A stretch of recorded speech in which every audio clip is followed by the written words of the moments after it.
احمدي صاحب سلام تاسو ته او درنو لیدونکو ته. موږ په دې خبري ټولګه کې د مکسیکو په سرحد کې د امریکایي پوځیانو د ډیره کېدو او د افغان نجونو پر حفظ صحه مهم ریپورتونه او مرکې لرو. په سر کې د خبرونو لنډیز.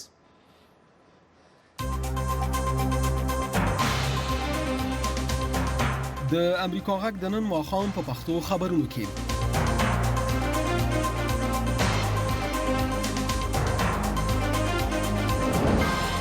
له پناه غوښتونکو سره پوځي مبارزه. د امریکا حکومت د پناه غوښتونکو د مخنیوي لپاره د مکسیکو په سرحد کې څه باندې 15,000 پوځیان ځای په ځای کوي.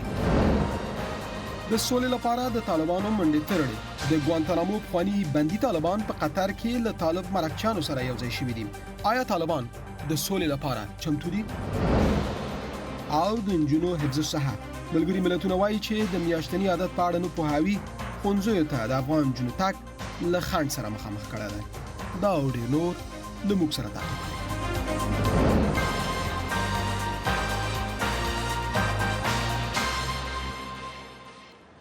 له مالتیا څخه مننه. زه احمد شکیب دوست یم.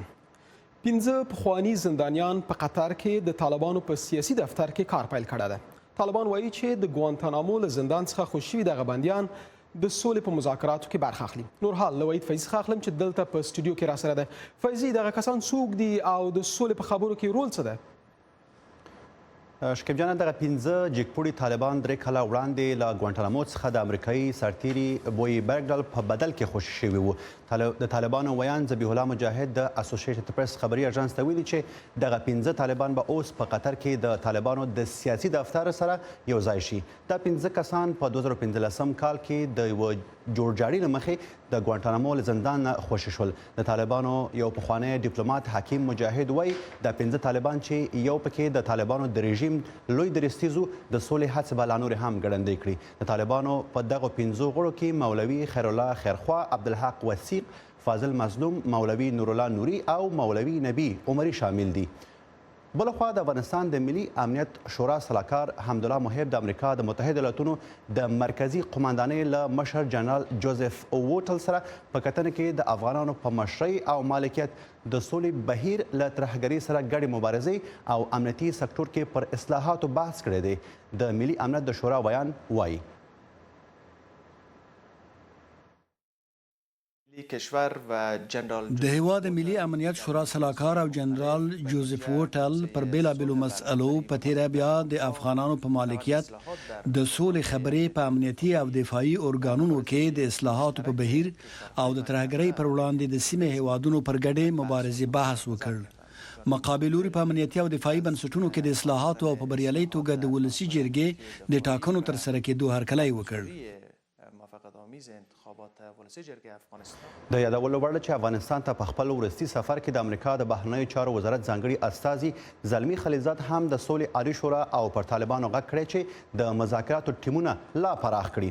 خو د سولې د عالي شورا یو غړي محمد اسماعیل قاسمیار اسوسییټډ خبري اژانس ته ویلي چې واشنګټن باید له طالبانو سره یوازې د افغان دولت او طالبان ترمنځ د سولې د مخامخ خبرو زمینه مساعده کړي، نه دا چې د امریکا د بهرنیو چارو وزارت ځانګړي استازي زلمي خلیلزاد د سولې د خبرو ټول مسؤلیت واخلي. شکیب جان، ډیره زیاته مننه کوم. بخیر اوسئ.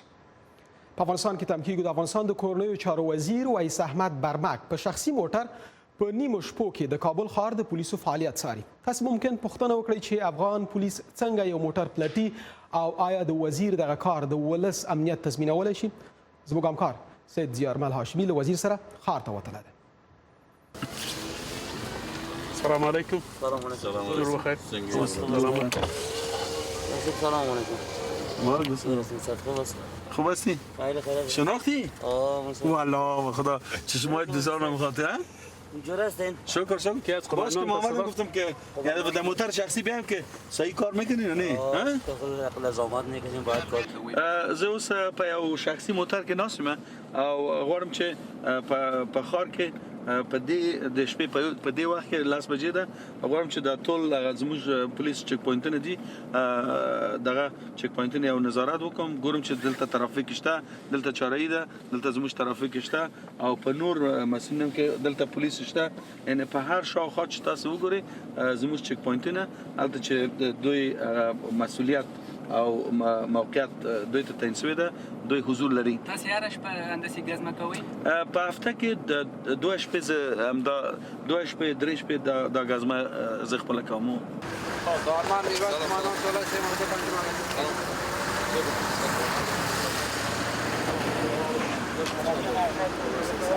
گفتم اپراتیوی هم که شما هیچ خبر نداشتید خبر شد اینمی از بس رو تاکس میگن یا مالی که در سرکی میگرده ولی این کار نکنه 3 سال شده مفت میگرده داخل شهر کابل غیر قانونی غیر قانونی میگرده بالکل باردوکس غیر قانونی تقریبا 6 روز میشه که محترم خریدیم چرا با همین جواسه خریدیش چرا خریدیش باقیاتش چرا تسلیم نکرد بگو وطن دار بیا همه تو بسیار ساده و وزیر صاحب محترم چې په دیني مشپه باندې په دې ښار کې ګرځي نو په دغه باندې موږ ډېر راضي یو خدای تعالی دې چې دغه نور وزیران هم دغسې کارونه وکړي او چې دغه ملک نور پرمختګ او ترقي وکړي او دغسې وزیران د خدای نور هم پیدا کړي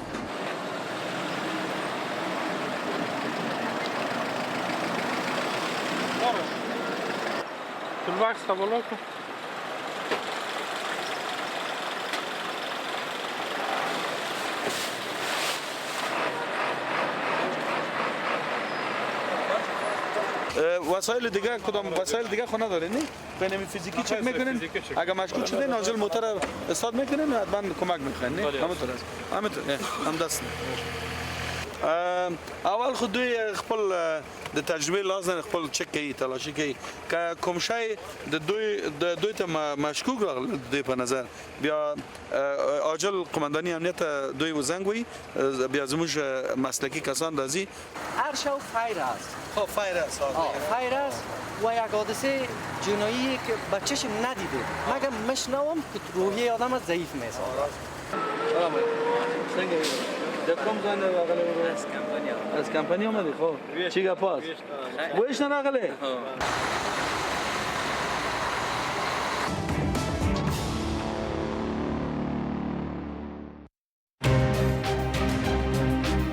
د افغانستان او نړۍ په اړه تازه خبرونه سیاسي تحولات او وړاندې څېړنې د پیښو کره کتنه او ژوره څېړنه د امریکا غږ آشنا تلویزیون د تازه خبرونو او جامع راپورونو موثقه منبع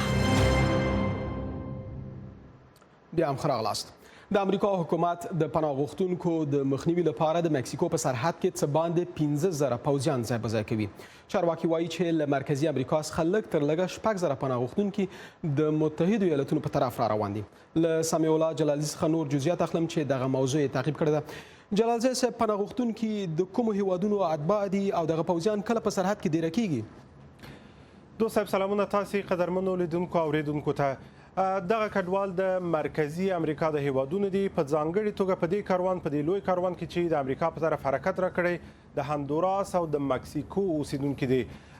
امریکایي چارواکي او پوځیان وایي چې دوی د جمهور رئیس ډونالډ ټرمپ د امر او لارښوونې سره سم د خپلو سرحدونو د خوندیتوب لپاره د جنوب سرحد ته غواړي زیات ځواکونه ولېږي چې د دې ځواکونو استول پیل شوي هم دي. له دې وړاندې امریکایي چارواکو رسنیو ته ویلي و چې دوی غواړي د خپلو سرحدونو د خوندیتوب لپاره خصوصا جنوبي سرحد ته زیات ځواکونه، مرستندویه ځواکونه او همدارنګه پیلوټان او انجینران ولېږي. 15,200 سرتیري په ماموریت ولېږل شول د جګړې لپاره نه د کډوالو د مخنیوي لپاره. جمهور رئیس ډونالډ ټرمپ څو ځله اعلان کړی چې امریکا ته د مهاجرینو زیاتوالی پر دې هیواد د برید په معنا دی، خو زیاته کړی چې پوځ به د سرحدونو دفاع وکړي. د روانې اونۍ په پای کې به موږ د سهیلي پولې د خوندیتوب لپاره څه باندې 15,200 پوځیان ځای پر ځای کړو. دا د عملیاتو پیل دی.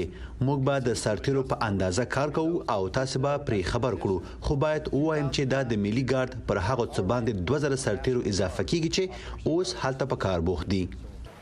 ډیری دغه کډوال چې هڅه کوي متحده ایالتونو ته داخل شي وایي د تهدیداتو او د کار د نشټوالي لامل د خپل هیوادونو د پریښودو پریکړه کړې ده. دوی همدارنګه وایي غواړي چې خپل اولادونه د جنۍ ډلو د تهدیداتو څخه خوندي کړي. ما اوریدلی او په خبرونو کې ولیدل چې امریکا په سرحد کې ځواکونه ځای پر ځای کړي او غواړي نور قوه هم ولېږي، خو موږ غواړو هلته ولاړ شو. ګڼ شمېر دغه کډوال چې غواړي د مکسیکو له سهیلي برخې څخه تیر شي د دوشنبې په ورځ د هیواد په سانتیاګو نیل تپیک نومي سیمه کې تم شول. ګڼ شمېر دغه کډوال د وړیا ټلیفون د خدماتونو د کارولو په موخه په قطار کې ولاړ دي او یو شمېر میرمنې او ماشومان د ښار په ایډیټوریم کې شپې تیروي. شاوخوا یوه میاشت کېږي چې را روانه شوې یم. دقیقا نه پوهېږم څو ورځې کېږي، خو خدای لوی دی زه د لارې په اوږدو کې له ښو خلکو سره مخ شوم او له ما سره یې ډېره مرسته وکړه. خو یو شمېر نور کډوال بیا په مکسیکو کې له اړوندو مسؤلینو غواړي چې بیرته خپلو کورونو ته په ستنېدو کې ورسره مرسته وکړي. صادقانه ووایم په کومه لار چې دوی ځي زه یې ویرولی یم. یو شمېر یوې خوا ځي نور بیا بل طرف ته، یو شمېر ښه روان دي خو یو شمېر نور بیا نشي تللی. ښه به دا وي چې ښه فکر وشي څرنګه چې دوی ځي ډېر بې نظم حالت دی. 28 کلنه حاصل چې خپل 3 ماشومان او خاوند په هندوراس کې پریخي وای په خپل ښار کې له کاروان سره یو ځای شو، خو کاروان به نظم دی او په 2 اونیو کې لږ پرمختګ کړی. د ورسته لغه د بیرته ستنېدو پریکړه وکړه چې خبره شو 3 کلنه لوري څه نه خوري. دغه کاروان په داسې حال کې امریکا ته مخ پر اندېښنې کېدو دی چې ټاکل شوې ده د نومبر په 4 نیټه دلته په امریکا متحده ایالاتونو کې منځمهاله ټاکنې وشي او ویل کېږي چې د همدې مهاجرینو موضوع به په ټاکنو کې یو تود بحث وي. دواړه ګوندونه دیموکرات او جمهوریت غوښتونکي په یو بل تور لګوي چې د همدې مهاجرینو له موضوع څخه د خپل سیاسي هدفونو لپاره کار اخلي. دوست صاحب ډېره زیاته مننه جلال صاحب، په خیر اوسئ. راځو د امریکا یوې بلې مهمې کورنۍ موضوع ته. د امریکا ولسمشر ډانالډ ټرامپ او میرمنې نن د پنسلوینیا ایالت پیټسبرګ ته د غم شریکۍ لپاره ځي. دلته د شنبې په ورځ یو وسلوال په ډزو یهودان ووژل. د خبر نور جزئیات له برېښنا او مرخیل څخه اخلم. برېښنا جانې د ولسمشر ټرامپ د سفر جزئیات څه دي او څه ترتیبات ورته نیول شوي دي؟ شکیب جانه تر ټولو مهم دا دی چې ځینې یهودي مشران له ولسمشر ټرامپ څخه غوښتنه کړې ده چې پیټسبرګ ته تر ورتګ مخکې باید سپین پوستي ملتپال سخت دریزي وغندي. خو ولسمشر ټرامپ رسنۍ د خلکو د غوسې په راپارولو کې ګرم بللی. د پیټسبرګ ښاروال هم له ټرامپ څخه غوښتي چې خپل سفر د وځنډوي ځکه امنیتي ځواکونه د وژل شویو یهودانو د جنازو د امنیت ساتلو لپاره ګمارل شوي دي. د امریکا ولسمشر ډانالډ ټرامپ د پیټسبرګ په کنیسې کې د شنبې د ورځې ډلهییزه وژنه غندلې ده چې 19 تنه پکې ووژل شول او 6 نور ټپیان شول. په پیټسبرګ کې د یهودي ټولنې خاخام د دوشنبې په ورځ د کرکې او نفرت ډکې دغه پیښې په اړه خبرې وکړې. کله چې یو مشر د کرکې خبره کوي خلکو ته اجازه ورکوي چې دا سمه ده چې په دې ژبه خبرې وشي او خلکو سره دا ډول چلند وشي. زما ځواب ورته دا دی چې نه داسې نه ده. خو د کنیسې خاخام پیټسبرګ ته د ټرامپ د سفر هرکلی کړی. بلخوا په دې ښار کې ځینې یهودي مشران سپینې ماڼۍ ته یو لیک استولی او له ټرامپ څخه یې غوښتي چې تر هغه پورې دې ښار ته سفر ونه کړي چې د سپین پوستو ملت پالنه یې نه وي غندلې. هغوی دقیق هغه څه په لیک کې لیکلي چې زه یې احساسوم. زه فکر کوم چې د هغه راتګ به د خفګان او غوسې لامل شي. موږ د هغه د مفکورې له وجې د هغه غم شریکۍ ته اړتیا نه لرو. په پیټسبرګ کې د شنبې ورځ د 3 ادیانو لپاره د یو عادي ورځې په توګه شروع شوه. زه ویښه وم خو نوره کورنۍ مې لا ویده وه او فیسبوک مې لیدو. زه په اشپزخانه کې وم او قهوه مې جوړوله. ما غوښتل چې د یهودانو مذهبي ورځ په یو کلیسا کې تیر کړم. خو یو څو دقیقې وروسته هر څه روښانه شول چې یو عادي ورځ نه وه. د یهودي، عیسویت او اسلام دین دغه مشران سره یو ځای شول او د 11 یهودانو د وژل کېدو لپاره د 3 ادیانو د یادونې غونډه جوړه کړه. په زرګونو خلکو پکې ګډون وکړ او اکثره په باران کې ولاړ وو. د دغو ادیانو مشران وایي په پیټسبرګ کې د مختلفو ادیانو ترمنځ دا ډول اړیکې څه نوې خبره نه ده. د پیټسبرګ د کنیسې مشکوک بریدګر روبرت باورس چې د پولیسو لخوا 3 ګولۍ پرې لګېدلې دي پرون د لومړي ځل لپاره په یوې فدرالي محکمه کې راڅرګند شو چې پر ځان لګول شوي رسمي تورونه واوري. په پیټسبرګ کې د برید راهیسې په امریکا کې د مذهبي زغم د روحیې د زیاتوالي لپاره په ګڼ شمېر ښارونو کې د مسلمانانو په ګډون مذهبي مشرانو ګډې غونډې کړې دي او د يهودانو سره یې خواخوږي څرګنده کړې ده. د پیټسبرګ د مسلمانانو ټولنې د شنبې د ورځې د يهودو قربانیانو د کورنیو سره د مرستې لپاره $150,000 راغونډ کړي هم دي. شکیب جانا ډیره زیاته مننه کوم که دوستان غواړي چې د ولسمشر ټرامپ سفر تعقیب کړي نو کولی شي چې د امریکا غږ ویب پاڼې ته ورشي. تاسو څخه ډیره زیاته مننه. خیر اوسئ.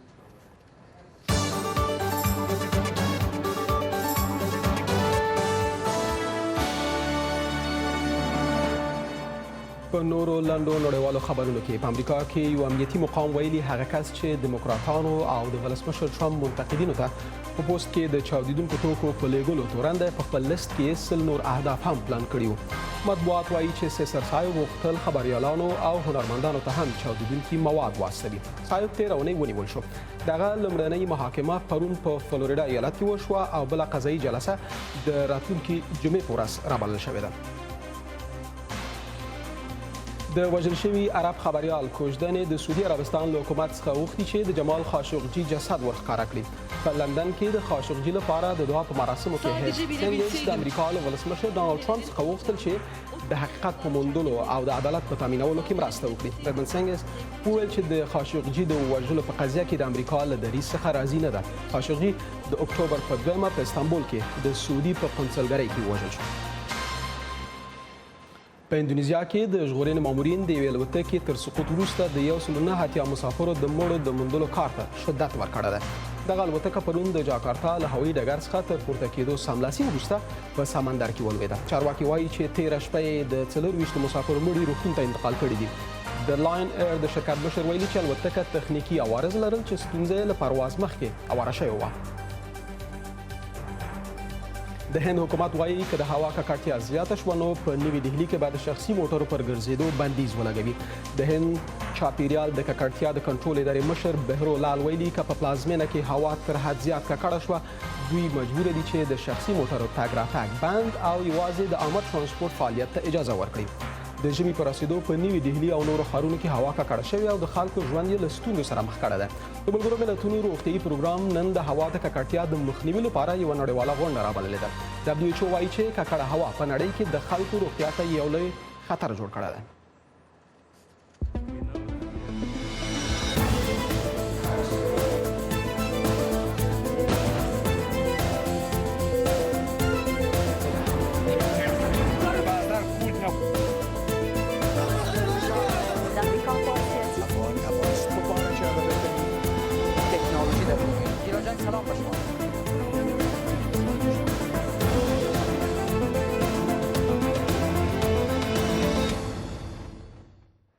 تاسې له امریکا غږ څخه خبرونه تعقیبوئ. میاشتنی عادت په نجونو کې د بلوغیت یوه نښه ده. ملګري ملتونه وایي چې اکثره نجونې په دې هکله کافي پوهه نه لري او حفظ صحې ته پاملرنه نه کوي. افغان حکومت د ملګرو ملتونو د ماشومانو د وجهي صندوق په همکارۍ نن د نجونو د حفظ صحې د لومړني لارښود د عملي کولو اعلان وکړ. رحیم ګل څاروان پرې له کابل نه دا ریپورټ رالیږلی دی. د اکتوبر 13 د نجونو د حفظ صحې ورځ ده. دا ورځ په داسې حال کې په افغانستان کې منځل کیږي چې لا هم یو زیات شمېر نجونې د حفظ صحې په تړاو معلومات نه لري. یو شمېر موندنې ښیي چې 80% کې نجونې د نو امیدوارۍ د ډار له امله د میاشتني عادت پر مهال د ځان پرېمنځلو نه ډډه کوي او خپل حفظ صحې ته پاملرنه نه کوي. د یونیسف په خبره 29% کې نجونې د میاشتني عادت په مهال ښوونځیو ته نه ځي. دا موندنې دا هم ښیي چې 80% کې نجونې اجازه نه لري چې د میاشتني عادت په مهال په ټولنیزو مراسمو لکه ودونو او جنازو کې برخه واخلي. 50% کې نجونې د لومړني میاشتني عادت په وخت د حفظ صحې په تړاو عامه پوهاوی نه لري. د پوهنې وزارت نن د یونیسف او نورو سکتوري وزارتونو سره یو ځای په ښوونځیو کې د نجونو د حفظ صحې لومړنی لارښود وړاندې کړ. در حدود 37% زموږ په ښوونځي کې 30% کې نجونې د میاشتني عادت پر مهال ښوونځیو ته نه حاضرېږي او دغه بیولوژیکي تکامل په تړاو د نه معلوماتو له امله دوی له رواني ستونزو سره مخ کیږي. لومړی میرمن هم د نجونو حفظ صحه لومړیتوب بولي. په دې برخه کې د زیات کار غوښتنه کوي. توجه به صحت د دغو انجونو روغتیا ته پاملرنه او د بلوغ دورې پر مهال پالنه د دوی مور کېدلو پروسه مسؤلوي او د میندو د مرګ مخه نیسي. یو ستونزه چې نجونې وایي او په 2014 کال کې د یونیسف څېړنې هم په ډاګه کوي هغه د قاعدګۍ، د حفظ الصحې په تړاو د کوم معلوماتو لرل دي. حفظ الصحه نجونو ته داسې مهمه ده چې مخکې وخت کې د مخکینی په هغه وخت پلرونو په دا نه پوهېدل چې ونې د حفظ الصحه سره کان مراد کې دی په کم عمر کې ودولې او دی درخانۍ هم زده کوونکې ده. وایي د حفظ الصحې په تړاو معلومات لري چې څنګه خپله روغتیا او پاکۍ ته پاملرنه وکړي. حفظ الصحه که مراعات نسی ډېر مرضونه او ډېر ښه ناروغتیا عامل کیږي چې هغه کولی سي حتی یو چا مرګ ته ښه سي باید سي. د پوهنې وزارت په داسې حال کې د یونیسف په مرسته په ښوونځیو کې نجونو ته د حفظ الصحې ټکي ته پام کوي چې لا هم د افغانستان په کلیو او بانډو کې نجونې د خپل حفظ الصحې په تړاو معلومات نه لري. رحیم ګل ساروان، آشنا تلویزیون، کابل. د همدې خبر په دوام د حفظ الصحې مراعاتول مو روغ رمټ ساتي او د دې کار لپاره لازمي ده چې تاسې د خپل ځان د پاک او نظیف ساتلو لپاره زیاته پاملرنه وکړئ. په ښوونځیو کې زده کوونکي په خاص ډول نجونې څومره د حفظ الصحې له لارښود څخه خبرې دي. په دې اړه د پوهنې وزارت د نشراتو له رئیس کبیر حقمل سره خبرې کوم. حقمل صاحب سلام، پروګرام ته په خیر راغلی. د میاشتني عادت له امله د نجونو په سبق کې خنډ او ځنډ تازه خبره نه ده. ستونزه چیرته ده حقیقتا د معارف وزارت په تعلیماتو کې که د نجونو او کورنیو په بېخبرۍ کې؟ څو ستونزې دي. اصلا اختصاصي ستونزې چې په پوهنه یا په نورو برخو پورې تړلي دي دا سرچینه اخلي له ټولنیزو ستونزو نه. متاسفانه په ټولنه کې زموږ ځینې داسې شرعي عذرونه شته چې هغه د شرم په توګه نشي یادېدلی او تر ډیره پورې میندې او کورنۍ یا مشرې خویندې هغه خپلو ځوانو یا پیغلو خویندو ته په غاړه معلومات نه ورکوي او یا هم هغه نجونې ځان نه ورباندې پوهوي. زموږ لپاره اساس د یو ښه تعلیمي سیستم دا ده چې موږ یو له روغتیا نه برخورداره نفوسو لرو په معارف کې او د همدې لپاره موږ نن 3 ټکي په پام کې ونیول. یو دا چې له 5 تر 12 ټولګي پورې زده کوونکو لپاره به موږ د عامه پوهاوي پروګرام شروع کوو. دوم دا چې د دوی لپاره به یو کتاب چاپیږي او ټولو 14 ولایتونو د افغانستان کې به ویشل کیږي. دریم د دوی لپاره یو د وینا یو لارښود ده چې د هغه له مخې به نجونو ته دا ور زده کول کیږي چې څنګه خپل روغتیا ته پاملرنه وکړي او کله چې یو خاص سني حالت ته دوی رسیږي له هغه سن او د هغه سن له تقاضاو سره څنګه چلند وکړي. نو خپل څه باخو مخکې په اوله پوښتنه کې د مسلې ته اشاره وکړه چې دغه ستونزه تازه ستونزه نه ده. ولې تاسو اوس د لارښود د چاپولو لپاره اقدام وکړ؟ ولې مخکې هم دا کار ونه کړ؟ تر ډیره پورې تاسو زموږ د وزیر صاحب خبرو کې هم واورېدل 30 سلنه غیر حاضریانې دي د نجونو له ستونزو نه رامنځته شوي دي او په متاسفانه دا دوامدار شکل سره دا ستونزه موجوده ده. له هغو وسایلو یا اسبابونو نه چې په داسې یو خاص وخت کې استفاده وشي د هغه په اړه ناپوهی موجود ده. حتی په سیمو او په منطقو کې د وسایلو کمبود موجود ده، د نجونو نه پوهاوی موجود ده. د همدې لپاره موږ له پخوا نه یو ډول لارښوونکې پروسې پیل کړې وې خو د کتاب په ډول نن دا موضوع مطرح شوله. موږ په 13 سپټمبر کې له ټولو ولایتونو نه ماسټر ټرینرانې راوغوښتلې. دا ماسټر ټرینرانې به په ولایتونو کې نورې ټرینرانې روزي او په ترتیب سره به دا پروسه غځېږي ټولو د ښوونځي د نجونو ښوونځیو ته. متاسفانه زموږ یوازې 32 سلنه نجونې ښوونځي خزینه ښوونکي لري ځکه موږ ویل چې دا کتاب باید چاپ سي او ټولو نجونو ته ورسیږي.